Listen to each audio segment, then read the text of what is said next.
Welcome back to You're All Doomed, the podcast where we head chop and neck stab our way through the Friday the 13th movie 13 minutes at a time. I'm your host, Brian. Oh, sorry. I was in the outhouse taking a dump. This is Greg. Episode 5 begins with Steve's Jeep stalled on the side of the road in a pouring rainstorm and ends with Bill fiddling with a lantern. So we see Steve's Jeep broken down on the side of the road. We're not quite sure why, but it is pouring rain, and he's standing there. And despite being a pretty desolate location, has it, a car pulls right up to help him. And lo and behold, it's a police cruiser. How convenient, yeah. Poor little Annie. The only person that picks her up is Enos and the person that murders her. Right. But Steve gets lucky enough to have a police officer. Yeah, there's help cops him. all over the place. Yeah. Here. So the police officer is Sergeant Tierney. Yeah, first appearance of Sergeant Tierney. Yeah. So we'll hear more about him later. Friendly chap. He and Steve seem to know each other well. So again, it establishes that Steve is a known member of the community. He probably grew up here, like we've said before, or at least knows everyone real well. So, despite being kind of a jackass to his employees, he seems well liked by the locals. Yeah, definitely. We then cut away pretty quickly. To more of Brenda preparing for bed, only this time we're seeing it from a new angle. Well, she's also writing poetry or something, but she's writing something before she goes to bed in her bathrobe. And A diary entry or something, it maybe? could be, Today I helped set Bill and Alice up, with a game of strip Monopoly. I was hoping they would invite me to join them, but but she's being peered at through the window by the point of view character who we now know is a vicious murderer, and there's quite a lot of the killer peering at Brenda through the window. So Brenda hops into bed and begins reading a novel to while away some time before falling asleep. I tried to get a good look at what the book was, but I was not able to do so. However, based on the bitchin' dragon candle holder on the shelf behind her, I'm guessing it was Lord of the Rings or something by J.R.R. Tolkien. So something very mystical. Yes. But she's laying there enjoying her book. And while she's there, she's settling in, and she hears this faint cry of "Help me!" coming from outside. And aside from being just fucking horrifying, it sounds like a child, and you can't tell if it's a boy or a girl, but it's definitely high pitched enough that it's either a child or Poochie from The Simpsons. But we think she hears it. There's some sort of acknowledgement, but she does kind of ignore it. Like, oh, it's windy, it's rainy. She thinks she's just hearing things or something, but. I mean, if I was in a dark cabin in the woods in the middle of the night and heard that by myself, I would immediately shit my pants. Yeah, there's no doubt that would also be my reaction. It is just the creepiest thing I've ever heard. And then she hears it again. So what does she do? She goes outside with a flashlight to see what's going on. I have to give Brenda a lot of credit for this because. Again, it's just about the most terrifying situation you can picture yourself being in, and yet I get the sense that her commitment to this camp and to the safety of children who will be there is so great that if she even has the slightest idea that there's a child in danger, she's going to go find out what's going on. So yeah, she grabs a flashlight and goes back out into the storm in her nightgown to take a closer look. Well, I feel like we're going to ask each other this question pretty frequently as we go through these, but what would you do after you shit your pants? I'd clean up the shit. Okay.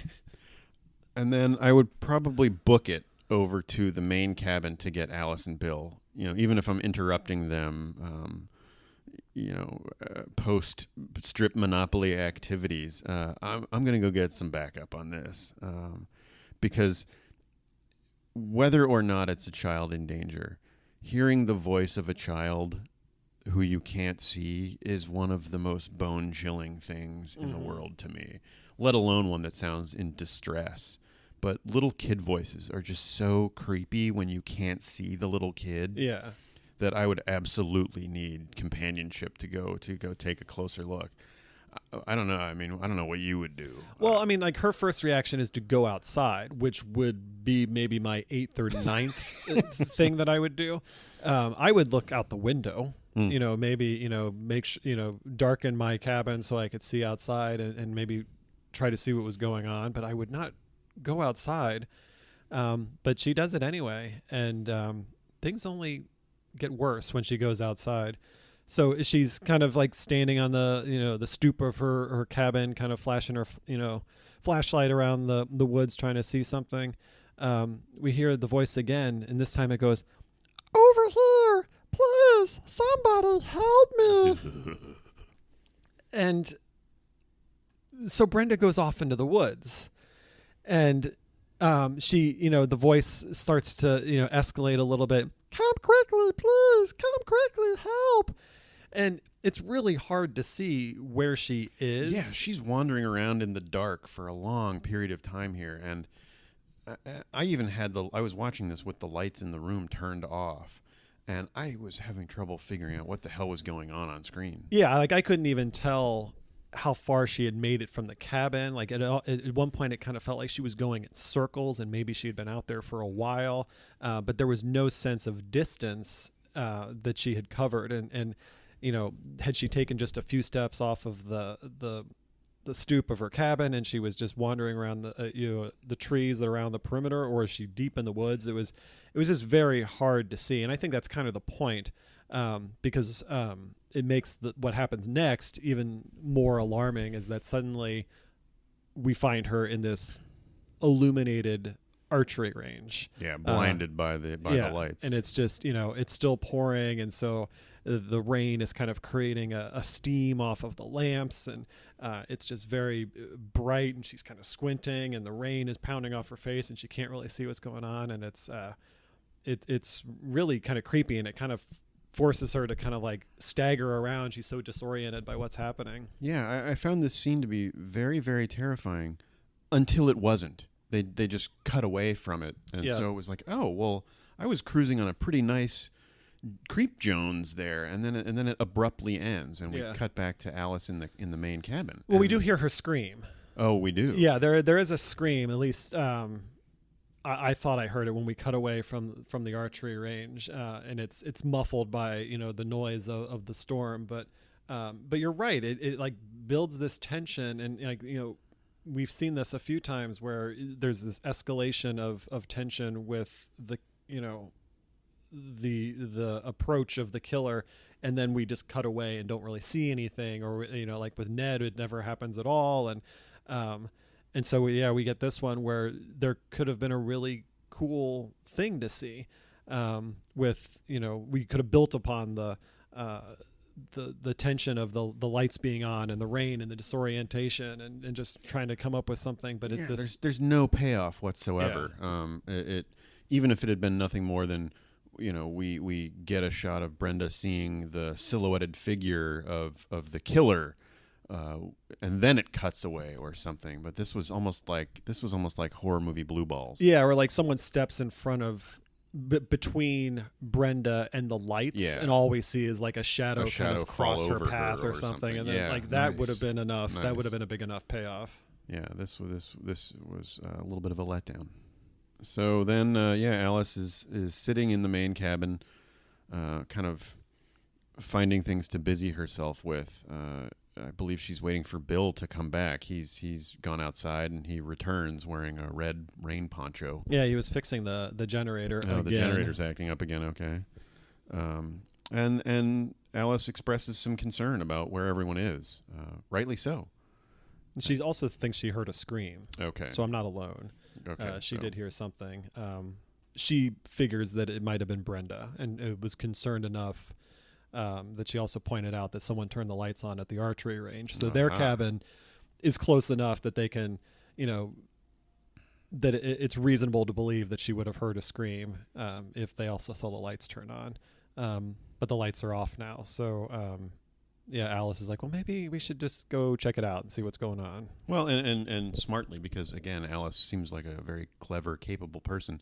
She decides to go investigate, but she takes someone with her. Yeah, so right. Finally, we have a pair of people going off to sensible investigate. Actions at last. Always follow the buddy system. That's the number one rule we take away from this movie. So they begin searching around the camp, trying to find sign of anyone else, and they make their way into Brenda's cabin, where they find in bed not Brenda, but an axe. And it's tucked nicely into the bed, It you know, is. like It's it kinda was cute. like it was cold, and Yeah. it just Oh, was little like, axie. Night, little axie. it's a rainy night, and I just want to go for a nappy nap. So it's been placed there quite deliberately. Yes. For an axe that we presume was recently buried in Marcy's face, it's remarkably clean. Yeah, There and is dry. And dry. There is a bit of blood on the pillow, but I mean, you would think that sucker was just covered with face. Well, when Alice sees it too, her reaction is, "What's going on?" And like she says it like the Wi-Fi just went down. You know, not that she just found a bloodied axe in the bed where her friend is supposed to be. Yeah. There's very little concern, and you know, again. If you walked into a cabin to look for your friend and there was an axe in the bed, how would you react? Well, I mean, you know, ordinarily I'd be freaked out, except in this instance, I can kind of forgive her and even Bill for being puzzled more than anything else, because they know Ned is at this camp. Right. And this could all just be an elaborate prank or just some inter-counselor fun trying to scare each other. So there's no reason yet to necessarily be alarmed. Yeah, I can see that. It kind of justifies her kind of non-reaction, which is, this is like, it's not necessarily creepy that there's an axe in the bed, but it is perturbing enough. You're like, all right, what the hell's going on here? Like, you know, this doesn't make any sense. It's not like there was a severed head attached to the axe. It's just, it does kind of scream of a prank. Yeah. And they don't know where Ned is. A plot of some kind. Yeah. If she were alone, I think she would probably be more frightened, but because she's got Bill with her, it's not as immediately terrifying and more just like, what is up? Then Bill and Alice, they venture over to Jack's cabin, you know, hoping to, you know, find something there, but he's not there either. So then they end up going to the outhouse, and when Alice walks into the outhouse, she calls out, she goes, "Brenda, Marcy, Jack, Maggie? Who the hell is Maggie?" Who is Maggie?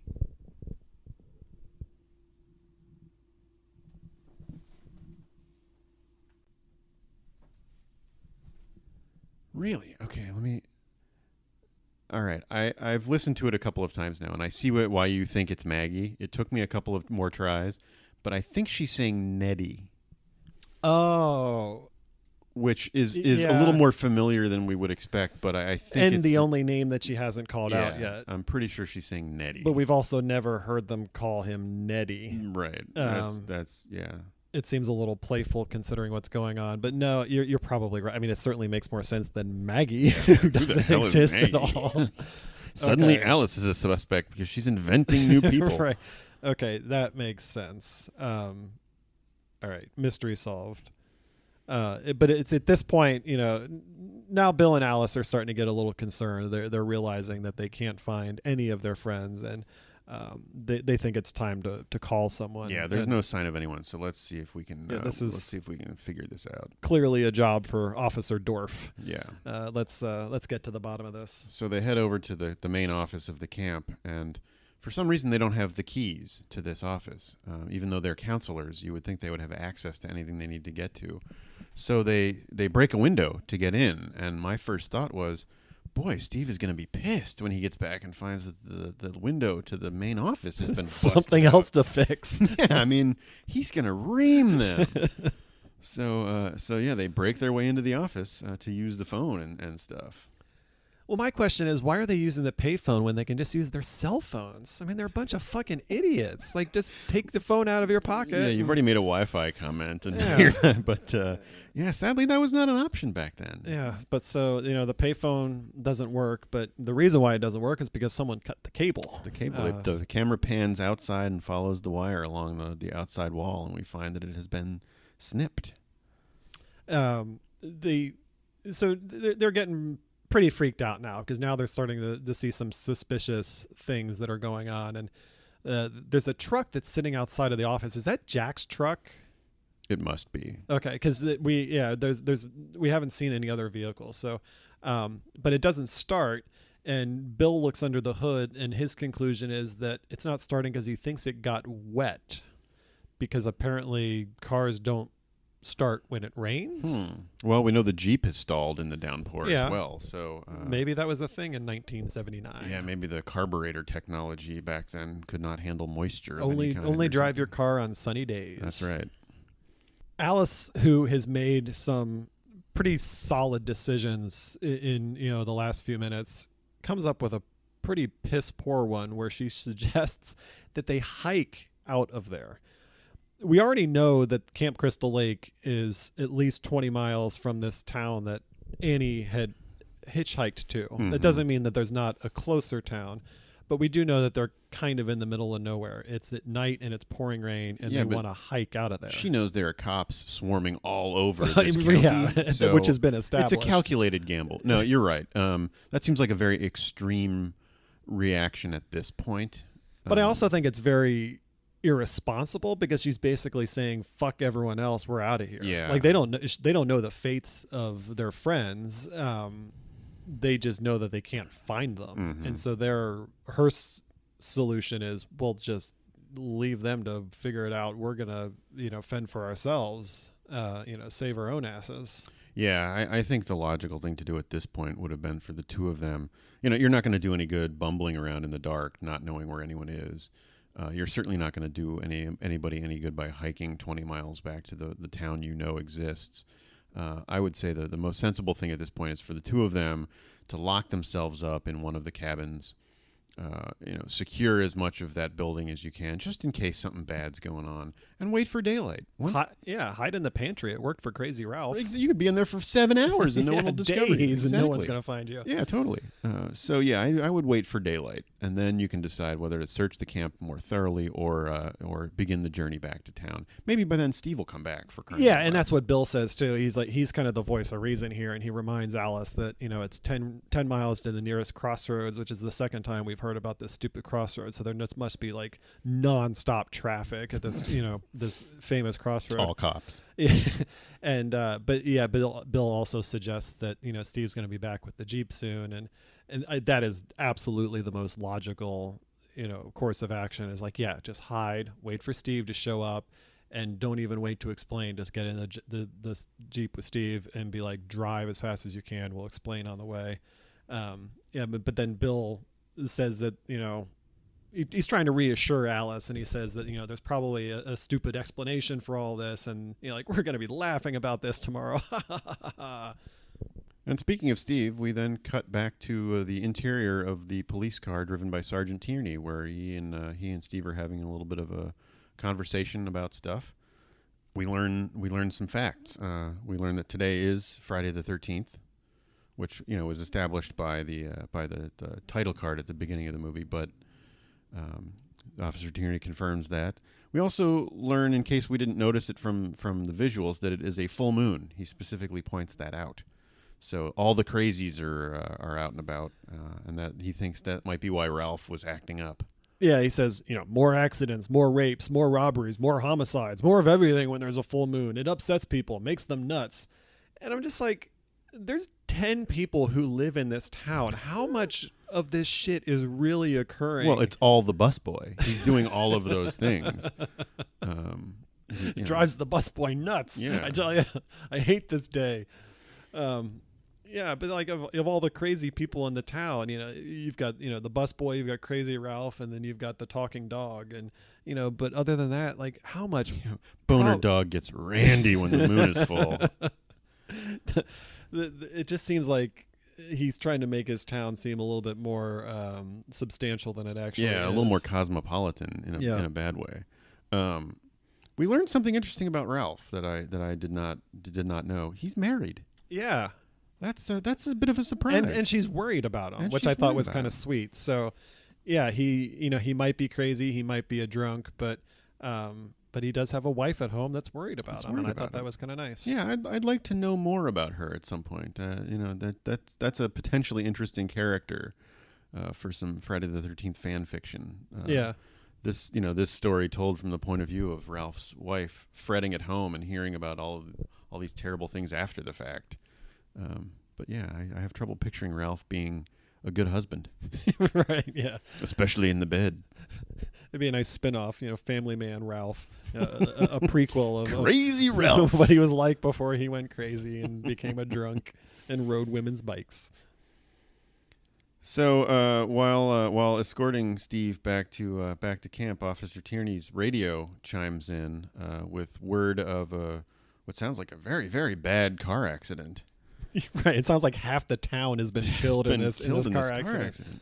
So he's got to drop Steve off. And once again, someone who is offering someone a ride can't get them to their actual destination. Yeah, They no one have to stop completes the somewhere journey. else. Like, just please, someone drive me all the way. Yeah, so he's got to dump Steve off at the road leading to the camp. Yeah, at least it seems that it's pretty close to camp. So you know, Steve seems confident that he can hike back in no time flat. So Officer Tierney hits the cherries and burns off into the night to deal with this terrible car accident. yeah, jaws of life were needed. So Yeah. I hope everything's okay. And that leaves Steve Christie vulnerable. He makes it to the entrance of the camp, where a flashlight turns on and momentarily blinds him. Yeah, which is kind of the second time in recent minutes that we've seen this tactic where using the darkness to the advantage of, hey, if I shine a light in your face, you're not going to be able to see very far, and you're certainly not going to see the person shining the light. Yeah. So yeah, it's very distracting, and he kind of holds his hand up. Hey, And, who's that there? What's going on? Yeah. Yeah, and then he shields his eyes to get a better look, and it turns out that he recognizes this person and says, "Oh, what are you doing out here?" So he's actually kind of pleased to see this person. Well, I wonder if it's Sandy the waitress. He's about to get lucky. Yeah. For $2.25. Yeah. To tread carefully with spoilers, I find it interesting that he is pleased to see this person based on what we learn later. That's an odd reaction from him, but we can get into that more when we learn some more details. But he even approaches this person who, even if you know them, you'd be puzzled as to why they're standing out there in the rain, shining a light in your face. But he comes closer and then gasps. Yeah, and again, we've got a no defense stab in the gut where Presumably, right, I mean, or he's crippling bowel pain of some kind. Something happens off camera, but he definitely grabs kind of his abdominal region, and something's happened. So it's pretty safe to assume that he's a goner. But yeah, I think that's probably the one time where you can kind of justify the fact that there was no defense, because he knew who this person was and was approaching them to have a conversation. He was definitely and caught off guard, right? And so there wouldn't necessarily have been a hey, wait, what are you doing? And fighting it off. But yeah, it's just another example of that first person point of view that just makes it really creepy. Mm-hmm. And he's like, the light is very bright, and he's like, oh yeah, what are you doing? And I like it. It's a shame to ruin that kick-ass raincoat. Yeah, all that extra material didn't appear to save him. No. So then we wind up back in the main cabin, and it appears that the power's out, and Bill is trying to illuminate the scene with a lantern. Well, not only is the power out, it looks like someone has turned the power generator off. They've walked into the room and and counteracted all of the hard work that they did to get the generator back up and running, and just walked in and hit a switch to turn it off. So someone is not only getting around the camp very quickly, but they're also they've got a plan in place and knowlegeable about the camp. Yeah, they know their way around, and their plan involves shutting the power off and making it just harder for everyone to get around. But yeah, then we see Bill taking seemingly forever to light a lantern. And that's where we kind of leave off with this one. Unless you had anything else. No, to round out the deaths for this chunk, we have what we assume is Brenda's death, although that's unconfirmed. However many people were involved in this car accident, at least some of them are probably dead. Dozens, at least. It certainly sounds like it's severe. Yeah.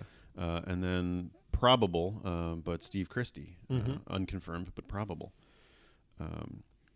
As far as suspects goes, the list hasn't changed much, but we now have a clue that Steve Christie knows this person. So that's interesting. So it must be someone that we've encountered, or at least Steve has. Yeah. At some point. So maybe Sandy the waitress needs to be added to the list. It's possible. Yeah. But I guess we'll have to wait and see. She has a motive, which is being turned down. Spurned. Yeah. Oh, I like that. So yeah, it's or he stiffed her on the tip. Oh, stiffed her on the tip. Little did I know. Yeah, I think it's a valid addition to the list. All right. Well, that's everything I've got. Yeah, me too. So until next time, I'm Brian. I'm Greg. And you continue to be all doomed. Indeed.